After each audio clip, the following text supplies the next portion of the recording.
YTN 라디오 김우성의 생생경제.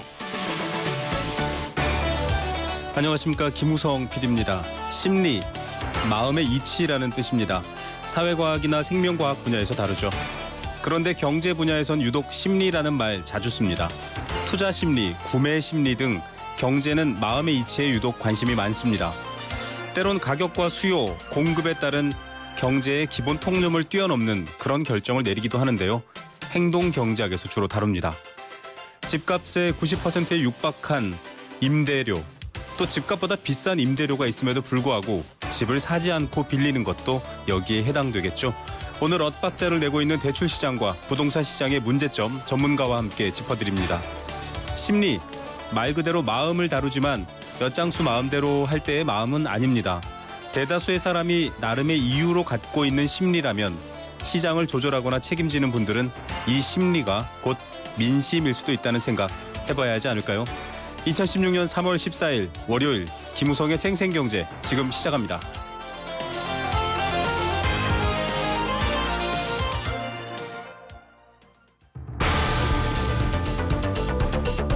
이 시각 주요 경제 뉴스 브리핑. 오후 3시 가장 빠른 경제 소식들 전해드리는 시간입니다. 경제뉴스 브리핑입니다. 저희 생생경제에서도 여러 번 다루었던 ISA 계좌 드디어 오늘부터 시판되고 있습니다. 과연 만능통장에 대한 시장 반응 어떨지 잠시 후 전해드립니다. 조종사와 이 조종사들의 대표죠. 대한항공 조양호 회장 간 SNS상에서의 설전이 화제를 모으고 있습니다. 또 어떤 이야기가 벌어지고 있는 걸까요? 뉴스원 최명윤 기자 모시고 이야기 들어보겠습니다. 최 기자님 안녕하십니까? 네, 안녕하십니까? ISA 계좌 저희도 여러 번 다루고 또 우려도 했는데요. 드디어 시판됐습니다. 네. 상황 어떻습니까? 그렇습니다. 오늘부터 33개 증권사와 은행이 일제히 ISA 상품을 출시를 했습니다. 여러 번 잘 소개해서 잘 아시다시피 2천만 원까지는 예적금이나 주식, 채권, 펀드, 파생결합증권 등 금융상품을 골라 담을 수 있고요. 네. 거기서 얻는 이익에 대해서 200에서 250만 원까지 비과세 혜택을 줍니다.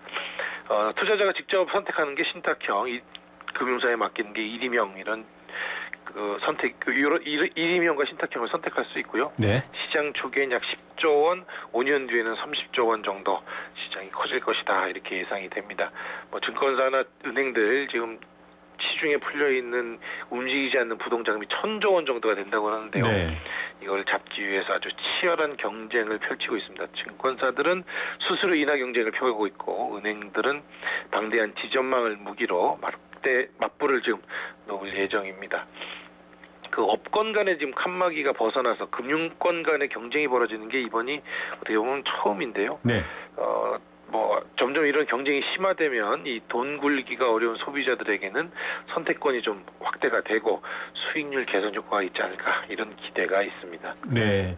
자, 금융위원장까지 나서서 계속 불안전 판매를 걱정하는 게 이게 좋은 점도 있지만 나쁜 점도 있기 때문인데요.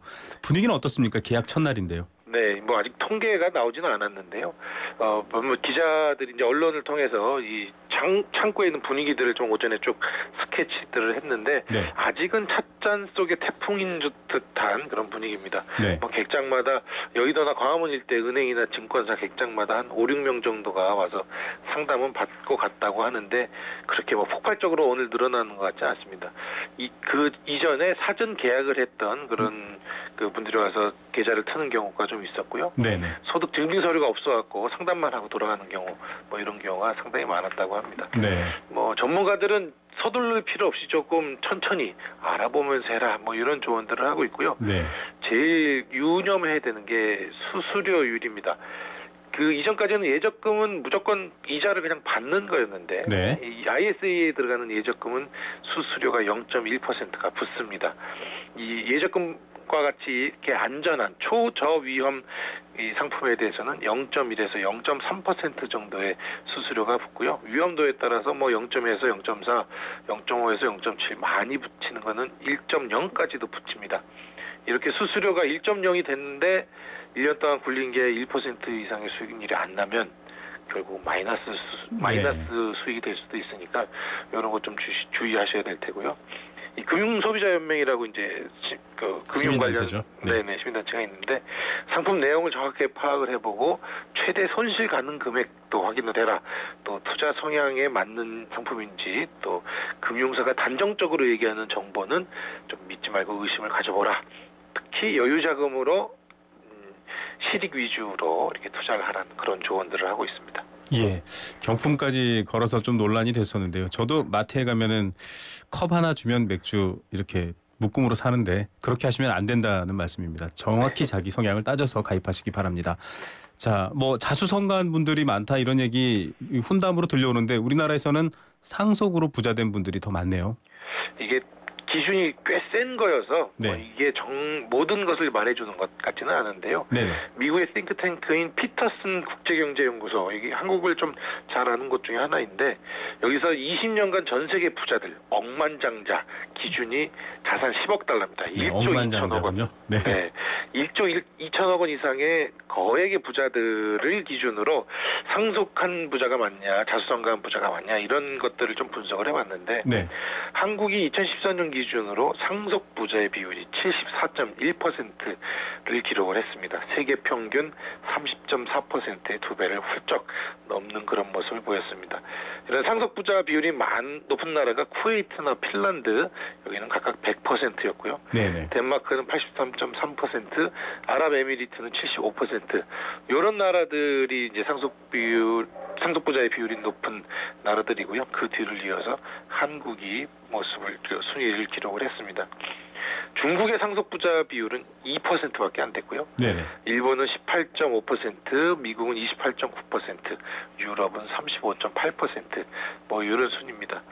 또 유럽 중에 재밌는 게 스위스가 72.7%, 독일이 64.7%인데 러시아는 0%, 뭐 이렇게 좀 재밌는 숫자들이 나오고 있습니다. 네네.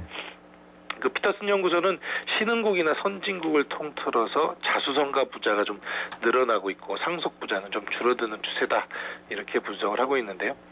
특히 이 IT 붐이 일어난 2001년에 이 자수성가 부자들이 58.1%로 과반을 넘어섰고 2014년에는 69.6%까지 이렇게 치솟았다고 합니다. 네.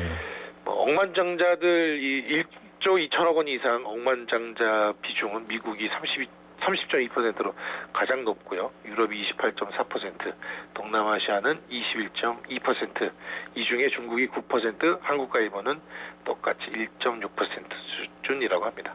예. 자, 뭐 마크 주커버거나 뭐 빌 게이츠가 전 재산 기부한다라고 할 때 좀 부러워하는 면도 있었는데 좀 알아봐야 되겠습니다. 자, 조종사가 뭐가 힘드냐? 이거 자동차 모는 것만큼 쉬운 일 아니냐? 이 어떤 걸 두고 얘기하냐면요. 바로 비행기 조종을 두고 얘기하는 겁니다. 조양호 한진그룹 회장과 조종사 노조 간의 SNS상에서 설전이 벌어졌다고요. 네, 그렇습니다. 이게 이 대한항공이 요새 좀 자꾸 구설수에 올라갔고 네. 좀 씁쓸한 면이 있습니다. 그냥 경영만 잘하셨으면 좋겠는데. 네. 이 김모 씨라는 이 대한항공의 부기장이 페이스북에 여객기 조종사들은 비행 전에 뭘 볼까요? 뭐 이런 장문의 글을 올렸습니다. 이게 네. 이 글을 올린 것도 이유는 있습니다. 이 지금 대한항공 조종사 노조하고 회사 측하고 임금 협상을 하고 있는데 이게 결렬이 되고 뭐 준법 투쟁이니 뭐 스티커 투쟁이니 이렇게 갈등이 일어나고 있으니 좀 네. 여론몰이를 하려고 이 기장이 장문의 글을 올렸습니다. 네. 조종사가 어떤 고액 연봉이 아니다. 그만큼 우리 일을 많이 한다. 여기에 조양호 회장이 댓글을 단 겁니다. 네. 이름이 조양호 이렇게 올라와 있어서 처음에는 이게 동명이인이나 아니면 진짜겠냐? 예. 사칭을 한 거 아니냐 이렇게 네. 생각을 했는데 나중에 확인해 보니까 실제 조양호 회장이었습니다. 네. 조 회장이 굉장히 격하게 말을 했는데요. 네. 뭐 여러 가지 조종사가 힘들다고 얘기를 했지만 뭐 운항 관리사가 다 브리핑해주고 기상 변화 같은 것들은 오퍼레이션 센터에서 다 해주는데 뭐 조종사 일이 뭐가 힘드냐? 또 자동차 운전보다 쉬운 오토파일럿으로 가는데 뭐가 힘드냐? 지금이 뭐 대서양을 최초로 건넜던 뭐 옛날 시절도 아니고 네. 다 자동화돼 있다. 조종사들 힘들다고 하지 말아라. 이렇게 올려놓은 겁니다. 조종사 노조에서는 조 회장이 직접 이렇게 올렸다는 거에서도 좀 놀라기도 하고 조종사들에 대해서 이렇게 바라보고 있다라는 게 좀 아니지 않냐, 뭐 소송까지도 걸겠다, 뭐 이런 반발을 하고 있어서 앞으로도 갈등이 조금 심화될 것 같습니다. 예, 직접 또 조정을 한번 해보시면 어때 그런 생각도 들고요. 자, 오늘은 시간관계상 여기까지 듣겠습니다. 감사합니다. 고맙습니다. 네, 지금까지 뉴스원 최명용 기자였습니다. 가장 빠른 증시 분석. 오늘의 증시 분석. 네, 오후 3시에 증시가 마감하면 가장 따끈따끈한 소식 먼저 전해드립니다. SK증권 명동 PIB센터 김춘석 부장 연결합니다. 김 부장님 안녕하십니까? 네, 안녕하십니까? 자, 지난주랑 이번 주는 주요 정책 기반 이벤트가 많은데요. 증시는 순항이라는 표현이 자주 등장하더라고요. 네. 마감 시황은 어땠습니까? 네, 뭐 오늘 양시장이 다 상승으로 끝이 났습니다. 사실 그렇게 많이 오른 편은 아니고요. 거래소 코스닥이 0.86, 1.88포인트 정도 올랐으니까 거의 보합 정도 올랐다 이렇게 보시면 될 것 같습니다. 다만 외국인이 3일 연속으로 순매수가 들어오면서 시장 전반적으로 외국 매수가 조금 세졌다라는 분위기가 시장 흐름 자체가 좀 좋아지는 모습으로 보인다 이렇게 볼 수 있을 것 같고요. 네. 그다음에 뭐 지금 쌍용 훈련이 되면서 북한에서 계속해서 엄포를 놓고 있지 않습니까? 네네. 그럼에도 불구하고 주가가 올랐다는 자체에 좀 긍정적으로 어떤 점수를 줘야 될 것 같습니다. 예, 더 이상 지정학적 리스크라든지 이런 것들로부터는 조금 튼튼한 모양새인데 구체적인 지수나 오늘 마감은 어떻게 이루어졌나요? 네, 지금 거래소는 1972.27포인트, 그러니까 0.86포인트 올라서 끝났고요. 그다음 코스닥 지수 691.05포인트, 1.88포인트가 올라서 끝났습니다. 특히 이제 그 국외적으로 이제 유가가 좀 상승을 하다 보니까 네. 화학 관련주들이 강세를 보이면서 끝이 났고요. 여타 종목별로 이제 그 종목별 움직임이 좀 있었긴 했는데 특히 이제 중요한 게 이제 현지 시간으로 내일하고 모레 이틀 동안에 미국에서 FOMC가 열리지 않습니까? 네네. 이 부분에 대해 가지고 설왕설래 얘기가 있다 보니까 대형주 쪽으로는 약간 주춤하는 그런 모습을 보였고요. 오히려 개별주 쪽으로 올라가는 그런 모습을 보이고 있습니다. 다만 이제 요새 한참 뭐 인구 해제되고 있는 이세돌 구단과 알파고, 알파고의 그 바둑 때문에 그런지는 모르겠지만 인공지능 쪽, AI 쪽과 VR 즉 가상 현실 쪽에 관련된 종목군들이 움직임이 좀 좀 보이고 있는 그런 부분이 있고요. 역시 뭐 시장 자체가 이제 경제적인 어떤 이슈보다는 이제 미국도 지금 대선 관련돼 가지고 움직이고 있지 않습니까? 네. 그러다 보니까 조금 여러 가지 경제적인 어떤 그 수치라든가 이런 것들은 좀 주춤하는 그런 모습을 보이고 있는데 모두에서 말씀드렸던 것처럼 이제 지난주에 22가 이제 공격적인 양적 완화 정책을 펴겠다는 걸 다시 한번 밝혔지 않습니까? 네. 그래서 그래서 어느 정도 하나 더 유럽 쪽의 어떤 그 불안감이 지워진 그런 모습을 보이고 있는 상태에서 FOMC 자체에서 우리가 시장이 예상하는 것처럼 금리가 동결된다든지 이런 식으로 어떤 그 방향이 정해진다 한다면 시장은 그동안 약세를 좀 떨칠 수 있지 않을까 그런 생각도 해보고 있습니다. 예. 자, 외국인들의 향배를 보면 아직 환율에 대한 변동이 시장에 즉각 반영되지는 않았다 이렇게 봐야 할지는 잘 모르겠습니다. 지금 말씀하신 주요 정책 이벤트들이 있고 또 환율 변동이 있는데 특히 이런 부분들과 연관해서는 시장의 흐름이나 변화 같은 게 보여지는 게 있을까요? 가장 큰 변화 자체가 보시게 되면 사실은 이제 우리하고 이제 달러의 환율보다는 사실 이제 위안화하고 달러 환율, 네. 엔달러 환율, 뭐 원엔 환율 이런 걸 따져봐야 될 것 같은데요. 요새 그 연초부터 시장을 가장 강타했던 게 사실은 위안화 평가 절하 문제였지 않습니까? 네네. 그러다 보니까 우리가 이제 중국과 가장 밀접한 경제 관계를 가지고 있다 보니까 우리가 유탄을 맞는 모습이었는데 지금 나오는 것처럼 그 중국이 여하의 이제 뭐 경착륙까지는 가지 않는다는 얘기가 나오고 있습니다. 그렇죠. 이런 얘기는 무슨 얘기냐면 어떤 헤지펀드 공격이라든가 이런 데도 벗어나는 모습도 보이고 인들 뿐더러 중국 경제가 생각만큼 나쁘지 않다라는 어떤 그런 모습을 보이고 있는 것 같습니다. 네. 그러다 보니까 환율 자체에 크게 아직까지는 외국인들이 환율 자체에 크게 어떤 그 움직이는 모습을 보이지 않고 있다라고 볼 수 있을 것 같고요. 때문에 우리 시장에서도 걱정했던 것만큼 어떤 그런 안 좋은 쪽의 움직임, 매도 쪽의 움직임이 나타나고 있지 않다라고 볼 수 있을 것 같습니다. 하지만 이제 중요한 것들 자체는 뭐냐면 우리나라의 어떤 그 수출이라든가 이런 부분 자체가 아직 여하히 살아나고 있는 모습을 보이지 않고 있는 상태이기 때문에 네. 향후에 있어가지고 그동안 정부가 써왔던 정책들이 과연 어떤 식으로 먹혀 들어갈 수 있을 것이냐, 즉 내수 진작책이라든지 이런 쪽이 어떻게 될 수 있느냐에 따라서 어떤 향배가 좀 갈릴 걸 보여주고 있고요. 어찌됐든 간에 이제 4월달에 총선이 또 있지 않습니까? 네. 그래서 어떤 정책적인 이슈 때문에 시장이 약간은 소강 상태를 좀 보일 수는 있겠다고 이제 보여지고는 있는데 중요한 건 이제 그 대외적인 변수 자체가 얼마만큼 긍정적으로 바뀌느냐 여부를 좀 따져봐야 될 것 같습니다. 예, 알겠습니다. 오늘 말씀 여기까지 듣겠습니다. 감사합니다. 네, 감사합니다. 네. 힘들었던 나에게 마음먹은 나에게 다시 한번 해보려는 나에게 포기하지 않는 나에게 아직 힘을 내고 있는 나에게 난 오늘 나에게 바카스를 사줬습니다. 나를 아끼자 바카스.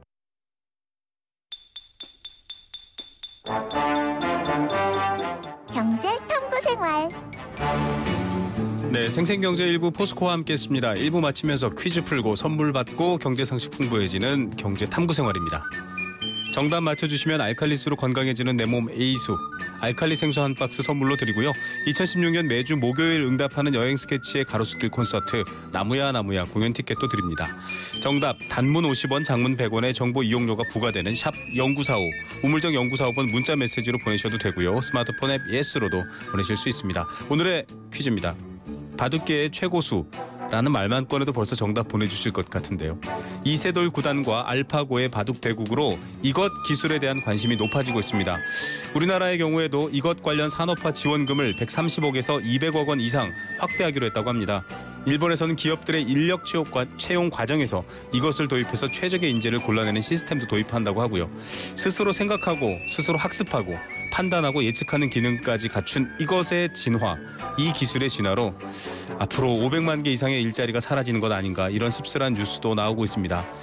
자, 영화 AI도 보신 적 있죠? 바로 이 AI가 지금 오늘 퀴즈 4글자 정답의 영문 약자명이기도 합니다. 이것은 무엇일까요? 정답 보내주시기 바랍니다.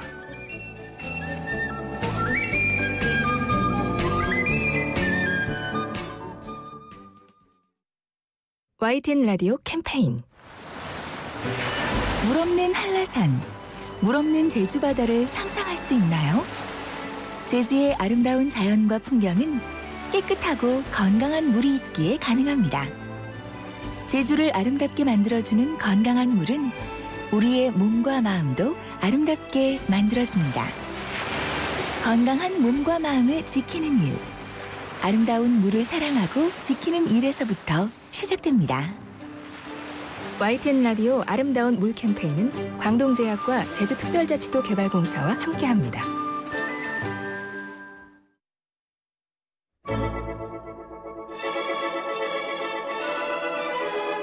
삶을 위한 생생한 라디오 경제. YTN FM 김우성의 생생경제. 네, 생생경제 2부 함께하고 있는 지금 3시 27분을 막 지났습니다. 정부가 급증하는 가계부채, 물론 다 부동산 때문이죠. 이 가계부채를 줄이기 위해서 2월부터 수도권에서는 주택담보대출 심사를 강화했습니다. 돈 빌리기가 어려워졌다라는 말인데요. 올해 1, 2월 은행권 주택담보대출 증가액이 2015년, 즉 1년 전과 비교하면 감소했지만 2010년부터 2014년 같은 기간을 보면 여전히 2배 이상의 높은 규모입니다. 이런 결과가 발표되고 부동산 시장은 얼어붙다 보니 가계부채는 못 잡고 결국 부동산 시장만 얼어붙게 한 거 아니냐 이런 의견들이 오고 가고 있습니다. 주택담보대출 심사 강화 이후 부동산 시장 실태와 또 가계부채 대책의 효율성 같은 것들 과연 올바른 게 뭔지 조금 찾아보겠습니다.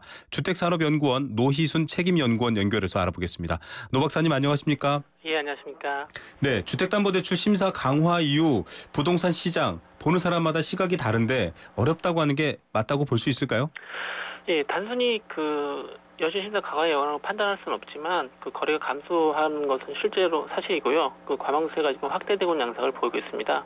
단적으로 보면 서울 거래량 같은 경우는 2월 말 현재 한 5천 건 정도인데 전년에 한 8,600건에 비해서 이제 한 42% 정도 감소한 상태입니다. 네, 자 주택 거래량은 눈에 띄게 감소한 상황입니다. 주택담보대출 심사 강화 목적이 사실은 가계부채를 줄이기 위한 것이었습니다. 가계부채를 줄이자였는데 전년 대비로 보면 조금 감소했지만 또 2010년부터 한 2014년까지 기간별로 보면 여전히 2배 이상 높다 이렇게 보고 있거든요. 다시 말해서 주택담보대출 심사 강화가 부채 대책으로서의 효과가 있다 없다 이런 논란이 있습니다. 어떻게 보십니까?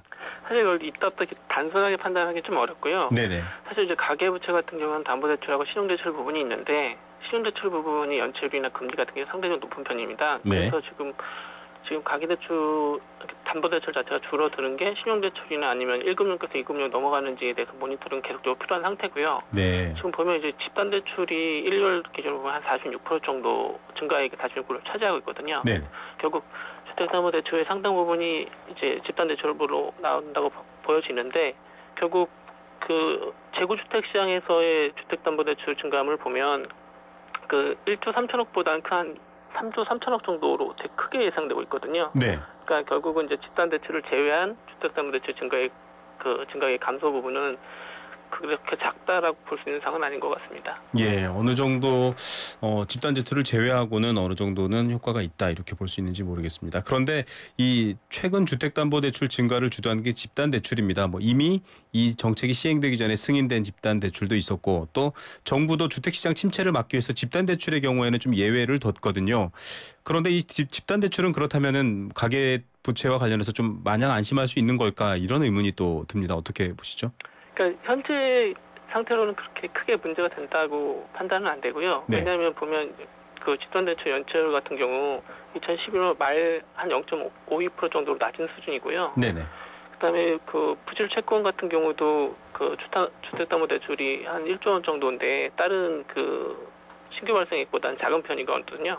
네. 그래서 이제 아직까지는 안정적인 상태이고 2013년도 같은 경우는 이제 그 집단대출 문제가 됐던 시점인데 그때 당시 연체율에 비해서도 지금 한 25% 정도 수준을 유지하고 있어서 현재적으로는 크게 문제가 없는데 문제는 이제 우려하는 게 이제 주택 가격이 하락하고 미분양이 증가하면서 미입주 사태가 이제 과거와 같이 발생하지 않을까 하는 부분이 지금 우려가 되고 있는 상황입니다. 네. 근데 이제 과거와 같은 분양가격 대비 시세 하락이 한 15에서 20% 정도 크게 떨어졌던 시점에 그게 발생했었는데 향후에 그렇게 크게 떨어질 가능성이 높은가라고 보면 그렇게 가능성이 크지 않다라고 판단하고 있기 때문에 아직까지는 크게 문제가 없다라고 판단합니다. 네, 아파트 가격이 그렇게 심각한 수준으로 떨어지지는 않을 것이다. 그럼에도 불구하고 은행권에서는 집단 대출을 좀 더 강화해서 본다. 그래서 좀 논란이 시장에는 일고 있거든요. 그런 부분들은 특별히 걱정하지는 않아도 될까요? 그러니까 지금 제가 볼 때 이제 결국은 그 중앙정부 차원에서 심사 강화가 아니라 자체적인 심사 강화랑 금리 인상의 형태로 은행권에서 대응을 하고 있는데 네. 시장에서는 이게 실질적으로 대출을 하지 말라는 형태로 이제 인식이 되고 있는 게 문제거든요. 네. 그러니까 은행 입장에서는 자체적으로 리스크를 관리하는 측면에서 어쩔 수 없다라는 거고 그 수요자 측면이나 아니면 건설업체 측면에서는 그런 행위 자체가 결국은 받지 말라는 얘기다라고 이제 인식을 하면서 서로 이제 약간 문제가 있긴 한데요. 그러니까 집단 대출 자체가 사실은 이제 건설사의 신용 보증이나 그 보증 상품에 의해서 리스크가 해지되는 구조인데 결국은 이거가 어렵다라고 얘기하는 것 자체는 건설사가 어렵거나 그 보증사의 상품을 믿을 수 없다라는 얘기가 되는 것 같다는 이제 인식이 있습니다. 그래서 결국은 그 인상폭을 올리더라도 그거에 대한 명확한 근거가 있어야 된다고 판단이 되거든요. 네. 그렇지 않으면 이제 시장에서 인식하는 것처럼 이거 받지 말라는 얘기다 이렇게 판단할 수밖에 없고요. 예, 최근에 한 아파트 단지도 그런 이유로 지금 뭐 소송까지 불사하겠다. 왜 중간에 이렇게 집단 대출 금리를 은행 마음대로 올렸냐 뭐 이런 갈등도 있었습니다. 어쨌든 이번 규제가 가계부채 관리를 위해서는 필요하다라는 건 어떤 일정 정도의 공론인데 부동산 시장에 악영향을 준 것도 역시 맞다. 이런 시각도 팽팽하게 맞서고 있거든요. 네. 어떻게 보십니까? 시장에 악영향을 줬다고 봐야 할까요? 그러니까 이렇게 정책 기조상 지금 필요한 시점은 맞거든요. 그러니까 네. 주택 시장 말고도 다른 제조업이나 이런 부분에서도 과잉 공급에 대한 논란이 지속돼 왔고요. 그러다 보니까 이제 말씀하신 대로 그 정책적인 기조상 가계부채 관리는 필요한데 타이밍상이 이제 문제다라고 이제 시장에서 일반적으로 얘기를 하고요. 우려하고 있는 거는 시장의 자발적인 그 공급 조정이 아니라 이제 예전 그 2010년 이후에 그 민간 그 주택 공급이 되게 적었었는데 그때처럼 이제 시장의 공급 기능을 훼손시킬 우려가 있지 않냐라는 것 때문에 문제하는 것 같습니다. 예, 뭐 정책적인 메시지라는 게 시장에는 언제나 영향을 미치기 때문에 말씀하신 것처럼 중요합니다. 그래서 여러 인터뷰를 보니까 이런 말씀을 하셨더라고요. 가장 피해야 할 것은 냉온탕을 오가는 정책. 이게 구체적으로 어떤 얘기죠? 그러니까 과거에도 그런 적이 많이 나왔었는데요. 이제 보통 그 시장의 그 수요랑 공급이 변동하는 시점이 정책이 변동하는 시점이고 정책을 적용하거나 아니면 정책 적용이 폐지되는 시점이 해서 네. 공급량이든 가격이 이제 튀는 현상이 그동안 계속 반복적으로 나타났고요. 네네. 그 현상이 이제 반복적으로 나타나게 되면 수요자나 공급자나 이제 시장에 대한 신뢰를 잃게 되거든요. 네. 그러니까 시장에 대한 신뢰를 잃게 되면 시장 기능이 없어지는 거고 시장 기능이 약화되면 결국은 충격에 의해서 심하게 변동할 수밖에 없는 구조로 가기 때문에 네. 지금 필요하다는 건 다 인지를 하고 있으니까 그걸 좀 더 구체화하거나 아니면 불확실성을 해소하는 형태로 개선을 계속 해줘야 된다고 봅니다. 예, 좀 우량과 비우량을 나눠서 이렇게 좀 세밀하게 다뤄야 되지 않을까 이런 생각도 들고요. 말씀하신 것처럼 이런 이유 때문인지 모르겠지만은 올해 분양권 거래량도 20% 줄었고요. 또 2월 주택 거래량도 25% 4분의 1이 감소했습니다. 그래서 전월세 비중이 높아지고 있는데 지난해 전세 가구의 평균 전세 보증금이 1억 원을 넘었더라고요. 네. 이렇게 전세금이 계속 올라가고 전세 수요가 많아지면 결국 전세 세입자들도 대출을 내고 빚을 의존해야 되거든요. 이건 또 가계대출 관리에 역행하는 건데 이런 부분들은 어떻게 보십니까? 그러니까 전세 대출이 되게 일반화된 것도 2010년 이후부터거든요. 그 전부터는 이제 그런 대출보다는 그냥 보증금 형태로 쓰는 걸 더 많이 했었는데 네네. 그 이후로 이제 늘어나면서 이제 그걸 전세자금 대출에 대한 금융 상품에 대한 우려도 되게 많았었거든요. 네. 근데 지금 결국 세입자들은 돈이 없기 때문에 결국 추가적인 자기 소득 증가보다 전세 보증금 증가가 더 빠르게 나타나기 때문에 그거에 대해서 대출 의존도가 높아질 수밖에 없고요. 근데 네. 이게 끝없이 높아질 수 있는 건 아니고요. 보증금 반환 리스크에 대한 우려가 더 높아지면 높아질수록 이제 보증금에 대한 대출도 이제 의사도 점점 줄긴 할 건데 문제는 이렇게 되면서 월세로 전환하게 될 거고 가계비에 대한 증가 부분 어쩔 수 없이 계속 증가할 수밖에 없는 구조라는 겁니다. 네.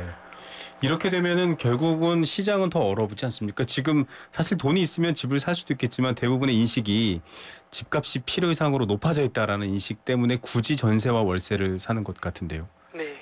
이 지금 주택 가격 형성이나 이 주택 공급 물량은 적합하다고 봐야 할까요? 어떻게 보십니까?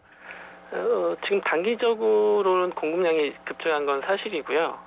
예, 단기적으로 이제 보통 보면 2014년 말부터 공급량이 조금씩 증가해서 지금 2015년도에는 이제 사상 최대 양을 지금 기록하고 있어서 네네.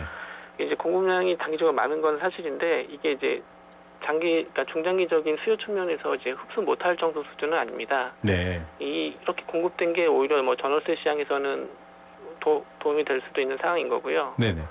근데 이제 이게 결국 현재는 문제가 안 되는데 실제 입주시키는 17, 18년도에는 이제 시장에 이제 공급량 자체가 충격을 작용할 수 있기 때문에 단기적 충격을 작용할 수 있기 때문에 이것 때문에 거래를 좀 늦추시는 경향이 있는데 제가 우려하는 거는 이 시점의 가격 하락보다 이 시점까지 기다리면서 내는 임대료나 주거비 부담이 더 커질 가능성이 있거든요. 네네. 말씀하신 대로 저희 전월세는 보통 2년에서 3년 정도 텀으로 왔다 갔다 하는데 지금은 2010년 이후에 너무 지속적으로 계속 전세 가격이나 월세 가격이 상승해온 상황이기 때문에 네.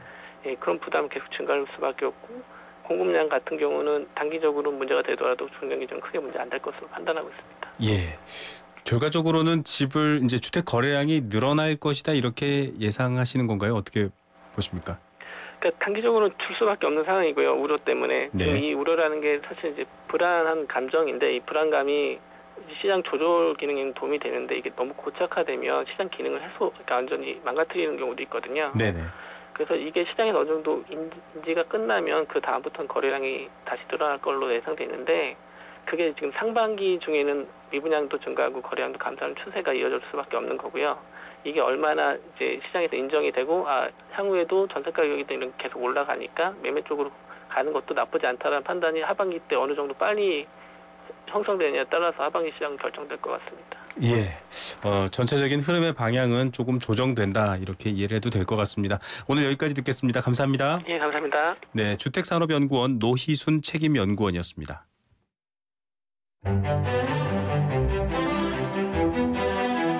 경제를 읽고 듣고 나누는 시간 YTN 라디오 김우성의 생생경제.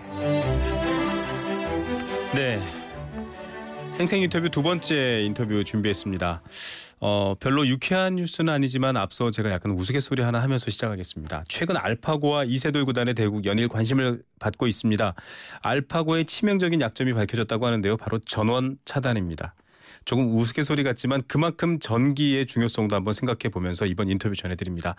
이 전기 공급의 독점 사업자는 우리나라에서 한국전력이 맡고 있습니다. 지난해 한전이 84원의 전기를 사들여서 112원에 판매했습니다. 무려 25%에 달하는 마진율인데요. 이게 비싼지 싼지는 모르겠지만 역대 최대의 흑자를 기록했고 또 성과급 또 여러 가지 배당금도 나눴습니다. 이 전기요금을 둘러싼 논란 전문가와 함께 짚어보겠습니다. 가천대학교 에너지 IT학과 홍준희 교수 연결합니다. 홍 교수님 안녕하십니까? 네, 안녕하세요. 예, 전기요금 체계 단순해 보이지만 좀 복잡하고 여러 가지 이해해야 할 부분들이 많더라고요. 현재 112원 킬로와트 시에 112원이 소비자 공급 가격이라고 하는데요. 이 요금 체계 좀 알려주십시오. 예, 그냥 크게 세 가지입니다. 네. 일반적으로 우리 국민들께서 쓰시는 게 주택용 전기 요금이라고 하고요. 네. 요거는 누진제가 적용이 되면 상대적으로 약간 비싼 편입니다. 네. 그다음에 중요한 게 이제 산업용 전기요금. 이것은 이제 공장 같은 데서 쓰는 전기로 대개 한전이 파는 전기의 한 53%를 점유하고 있는 네. 싸게 공급한 것이고요. 그다음에 남은 것이 이제 일반용이라고 해서 이것은 상업용이라고 생각하시면 편안합니다. 그러니까 네. 백화점 뭐 이런 데서 네네. 일반 상가에서 쓰는 것이고 이것이 이제 한 20% 30% 차지하죠. 나머지 이제 몇 가지가 있는데요. 농업용이나 뭐 가로등용, 전기 충전용 이런 것들이 있는데 그런 것들은 워낙에 규모도 작고 미미한 특수용도라고 생각하시면 되겠습니다. 예, 지금 우리나라의 전기요금 체계에 대해서 짧게 설명해 주셨는데요. 이 가격은 한전이 결정하는 건가요? 한전 독자적으로 결정하지는 않고요. 산업부하고 이제 기재부 등과 같이 협의를 해서 네네. 정책적으로 결정을 하는 거니까 실질적으로는 이렇게 나라 전체의 합의를 이루어서 결정한다. 이렇게 이해를 할 수 있겠습니다. 예. 자, 이 말씀하신 제도 중에 누진제라는 말은 이제 다들 들어보셨을 거고요. 또 여름철이나 겨울철에 전기세가 왜 이렇게 많이 나왔지 하시는 분들도 바로 이 누진세에 대한 관심이 있으실 텐데 지금 집단 소송을 소비자들이 하고 있더라고요. 네네. 실제로 누진제에 이 설명되어 있는 제도보다 더 많은 요금을 내야 되는 경우가 생기고 또 가정용이나 저소득층이 불리하다, 더 많이 낸다, 누진제 요금 폭탄이다 이렇게 지금 원고 측이 소송을 걸고 있는 상태인데 누진제 조금만 더 추가 설명해 주시죠.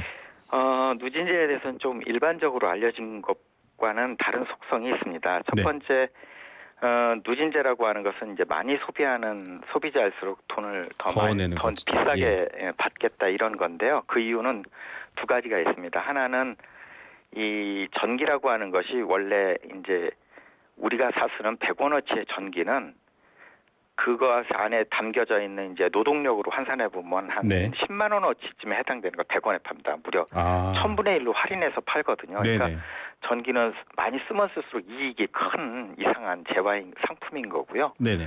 두 번째로는 전기를 생산하는 그 화석연료 대부분이 이제 유한한 자원이다 보니까 우리 지구 전체의 문명 혹은 후세의 나중을 생각해서 이제 아껴 써야 되는 관점이죠. 그래서 이것에 대해서는 이제 많이 쓸수록 혜택이 돌아가니까 그럼 많이 쓰는 사람들일수록 단가를 비싸게 내라 이게 누진제의 취지인데 네네. 우리나라에서는 이제 주택용 일반 국민들께서 쓰시는 데만 누진제가 돼 있고 산업용이나 일반용은 누진제가 적용이 되지 않습니다. 이런데 여기에 대해서 이제 주택용에 대해서 누진제가 너무 심하다고 하시는데 사실은 누진제라고 하는 거는 많이 쓰는 사람들이 비싸게 내는 거니까 이게 소득 분배 효과가 있는 제도이고요.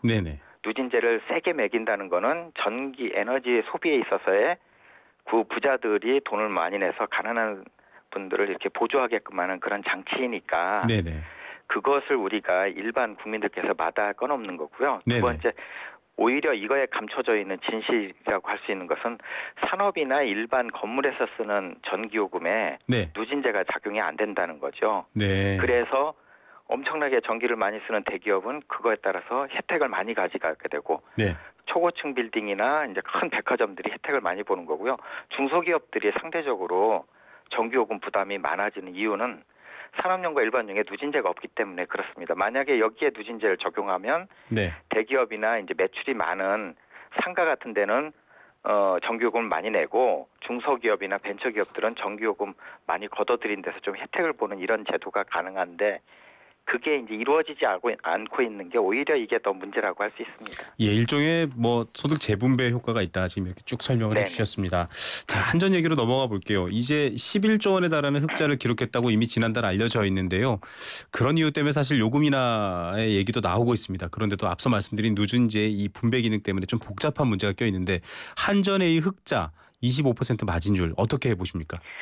일단 흑자는 작년에 삼성동 한전 부지를 이제 비싸게 팔고 이제 지방으로 이전을 했기 때문에 생긴 단기적인 것이니까 이것은 그렇게 주장할 바는 아닌 거고요. 25% 마진율도 이제서야 처음 마진을 남긴 거거든요. 지난 15년 동안에 있어서 최근 한 1, 2년 이제 저유가 상황으로 마진이 생긴 거니까 이것도 좀 진지하게 우리가 생각을 해봐야 될 점입니다. 다만 이제 말씀드리고 싶은 거는 현재 우리나라는 해외 부분 수출이 워낙 안 되다 보니까 이제 일자리도 부족해지고 근데 일자리를 늘리려는데 해외 수출이 안 되니까 이제 일거리가 없는 거거든요. 이렇게 수출이 안 될 때는 내수 부분에서 국내 부분에서 소위 총수요도 많이 그러니까 수요도 많이 일으켜야 되고 네네.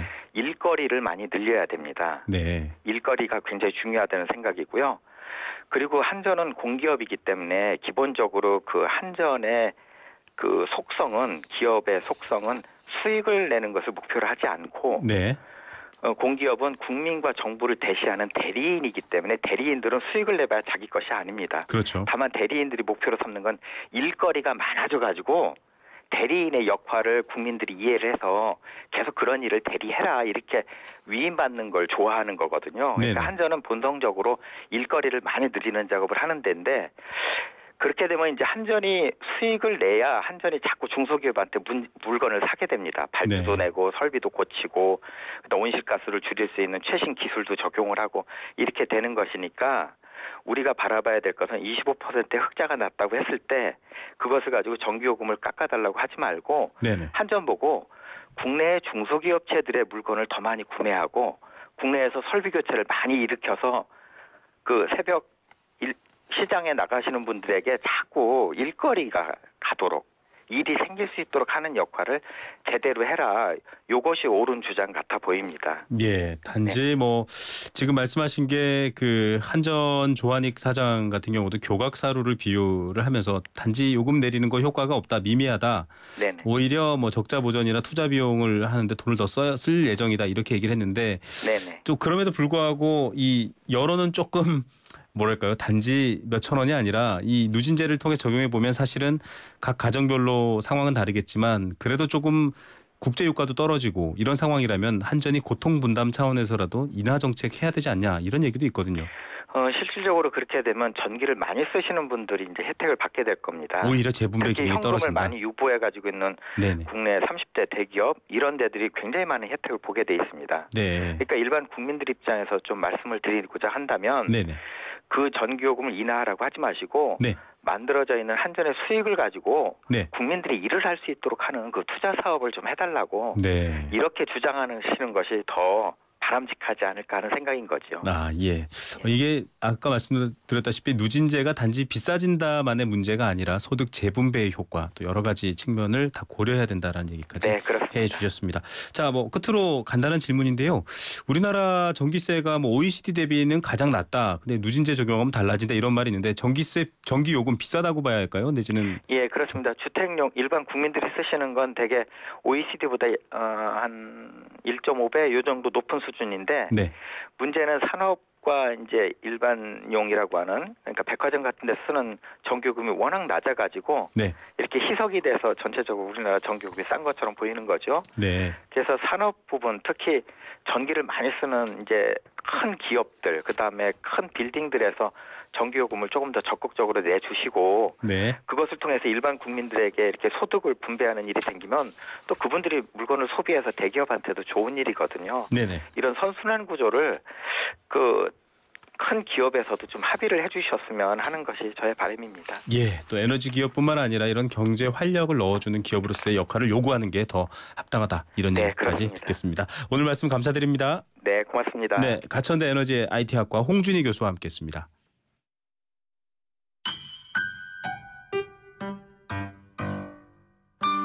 행복한 살림살이 생생 장바구니. 네, 가장 맛있고 싼 제철 식품 무엇인지. 자, 월요일부터 한 주간 기분 좋은 꼬르륵 소리 들으실 수 있는 시간입니다. 생생 장바구니 한국농수산식품유통공사 김시아 대리와 함께합니다. 김 대리님 안녕하십니까? 네, 안녕하세요. 김시아입니다. 예, 이번 주 물가 정보부터 만나보죠. 네, 이번 주는 배추와 양파가 조금 상승세를 보이고 있습니다. 배추는 출하 면적이 감소한 것과 동시에 저장 작업으로 인해서 공급 물량이 좀 줄어서 가격이 상승세인데요. 그 지난주 대비 9% 정도 상승해서 배추 한 포기 소매 가격 기준 현재 3,900원 정도입니다. 또 삼겹살의 경우도 약간 상승세인데 공급 물량은 안정적이지만 기온이 좀 포근해지면서 나들이 가시는 분들 많아지고요. 또 올 배추국수 등에서 수요가 증가되었기 때문인 것으로 분석이 좀 되었습니다. 예, 배추와 삼겹살 가격이 약간 오르고 있고요. 양파는 저희 퀴즈도 내드렸지만 정말 어디로 갈지 모르는 가격입니다. 좀 내렸으면 네, 좋겠는데요. 자, 가격 내려가는 품목들의 기분 좋은 소식도 알려주시죠. 네, 반면에 딸기 좋아하시는 분들 희소식인데요. 네. 딸기와 대파, 시금치 가격은 좀 하락세입니다. 딸기의 경우는 화반 교체기가 마무리되면서 출하 지역이 넓게 분포하게 됨에 따라서 공급 물량이 증가해 가격이 내림세이고요. 대파의 경우에는 수요는 꾸준하겠지만 기상 여건이 호전되면서 주산지인 진도나 신안 등의 전남 지방 출하 물량이 증가해서 약간 내림세가 되겠습니다. 예, 진도의 이 겨울을 이겨낸 대파가 맛도 좋고 또 건강에도 좋다고 하는데요. 네. 예, 품목 소개해 주셨으니까 값도 내려갔다고 하니까 여러분들 한번 마트에 가면 둘러보시기 바랍니다. 이 똑같은 품목이라더라도 어디서 사느냐에 따라 가격이 많이 좌우된다라는 것 저희가 명절 때도 알려드렸는데요. 전통시장 대형마트별 가격 어떻습니까? 네, 똑똑한 장보기 하시려면 조금 발품을 팔더라도 또 품목별로 저렴한 곳에서 구매하는 것도 좋은 방법이잖아요. 네. 그래서 우선 전통시장에서 더 싼 품목은 생강, 깐마늘, 대파 그리고 한우 등심이 되겠습니다. 네. 이 생강의 경우에는 1kg 기준 전통시장은 7,651원, 대형마트는 12,533원으로 시장이 마트보다 5,000원가량 더 저렴하고요. 차이가 크게 나네요. 네. 그렇습니다. 또 깐마늘도 마찬가지로 시장이 마트보다 1,473원 정도 저렴한 것으로 조사가 되었습니다. 네. 네, 반면에 대형마트에서는 배추와 무, 삼겹살 그리고 양파가 시장보다는 저렴하게 판매 중인데요. 배추나 무의 경우는 특히 마트에서 자체적으로 할인 행사가 들어갔을 때 그럴 때 저렴한 가격에 구매하시는 게 좋겠고요. 네. 삼겹살이나 양파 등도 마찬가지로 보시면 되겠습니다. 예, 지난번 명절 때도 저희가 전통시장이 싸다라고 했더니 이 방송을 들으시는 분이 아는 분이 저한테 이렇게 얘기하시더라고요. 네. 주변에 시장이 없다고요. 예, 참 저도 그렇거든요. 지금 저희 동네에서도 시장을 찾기가 어려운데 그렇죠. 근처 혹시 뭐 우리나라에 있는 좋은 시장 하나 소개해 주실 수 있으면 소개해 주시죠. 네, 바로 좀 가까운 곳에서 소개를 좀 해드릴게요. 많이 전통시장이 없어지고 있는 현실이긴 하지만 여기 전남 나주에서 조금 위로 올라가서 광주광역시 서구에 위치한 양동시장 소개 좀 해드릴게요. 양동시장이요? 네, 그렇습니다. 양동시장은 100년의 역사를 자랑하는 이 호남 지역 최대의 전통시장이라고 할 수도 있는데요. 네. 양동시장을 쪼개보면 양동시장, 복개상가, 수산시장, 건어물시장, 닭전깨시장 그리고 산업용품시장 등으로 6개로 구성이 되어 있습니다. 꽤 큰 시장이네요. 네. 그렇습니다. 좀 규모가 크고요. 양동시장은 예로부터 이불시장으로도 유명했다고 합니다. 네. 또 양동시장에서 자랑할 만한 먹거리, 지난주에도 말씀드렸던 홍어회가 있는데요. 네네. 예, 홍어는 그 3월의 제철 선물로도 선정이 되었잖아요. 네네. 이제 전국에서 소비되는 홍어의 90% 정도가 이곳 양동시장에서 거래될 정도로 거래 규모가 큰 시장입니다. 예. 자, 지난번에도 그렇지만 홍어는 별로 안 드신다고요? 예, 그렇습니다. 네. 저는 뭐 최근에 홍어를 또 먹어봤습니다. 요리도 다양하게 할 수 있죠? 네, 그렇죠. 이제 홍어로 만든 음식, 홍어튀김과 홍어 무침, 아니면 제가 먹어봤던 홍어액국, 그리고 굉장히 쏘죠. 홍어찜 등 정말 다양하고요. 이제 홍어와 묵은 김치, 삶은 돼지고기를 함께 먹는 삼합도 좀 유명한 편이죠. 예.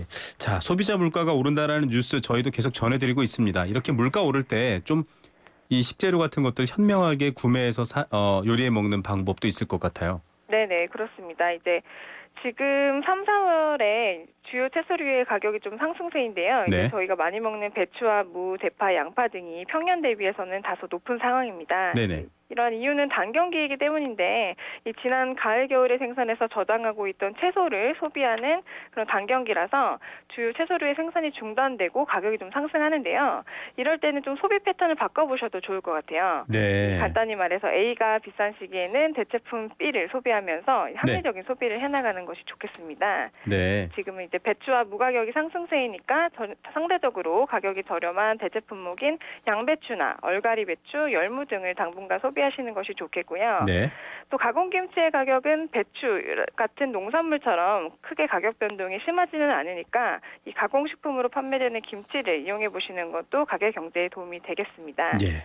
아니다. 나는 죽어도 꼭 제철 음식을 먹어야 된다라고 하시는 분들은 이 생생장바구니 계속 들으시면서 적정한 가격의 품목들 들으시면 또 일주일 장보기 계획 세우실 수 있을 것 같습니다. 오늘 말씀 여기까지 듣겠습니다. 감사합니다. 예, 감사합니다. 네, 한국농수산식품유통공사 김시아 대리와 함께했습니다.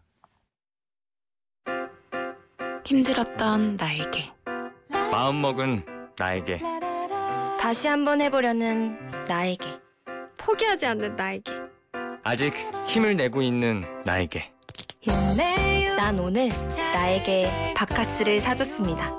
나를 아끼자 바카스. 피부의 수분 원리. 속부터 쌓이지 않는 수분은 쉽게 무너져 내린대요. 그게 바로 아이오페가 찾은 피부의 수분 원리. 바이오 하이드로 코어가 속부터 수분을 층층이 채워주니까 피부에 물이 올라요. 물 오른 피부. 아이오페 바이오 하이드로 크림.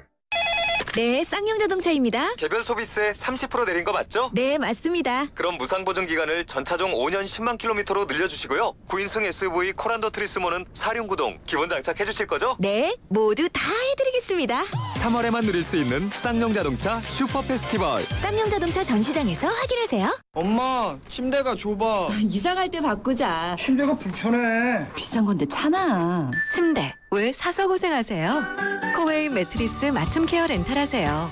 3년마다 타퍼 교체, 6년마다 새 매트리스로 업그레이드. 위생 관리는 기본. 침대 이제 코웨이가 답이다. 6년 약정 기준. 네, 오늘 생생경제 포스코 그리고 모든 사람이 꿈꾸는 내일 롯데건설과 함께했습니다.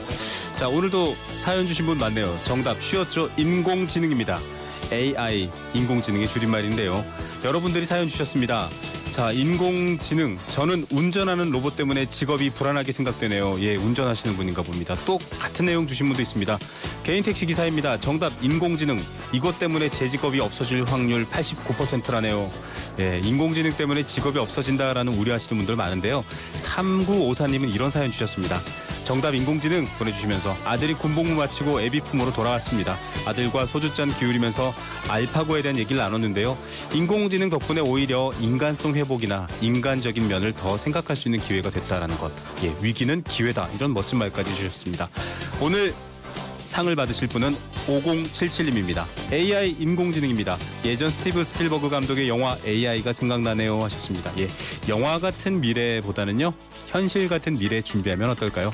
상생을 위한 생생경제, 내일 오후 3시 10분에 현실 같은 경제 이야기로 다시 찾아오겠습니다. 지금까지 김우성이었습니다. 감사합니다.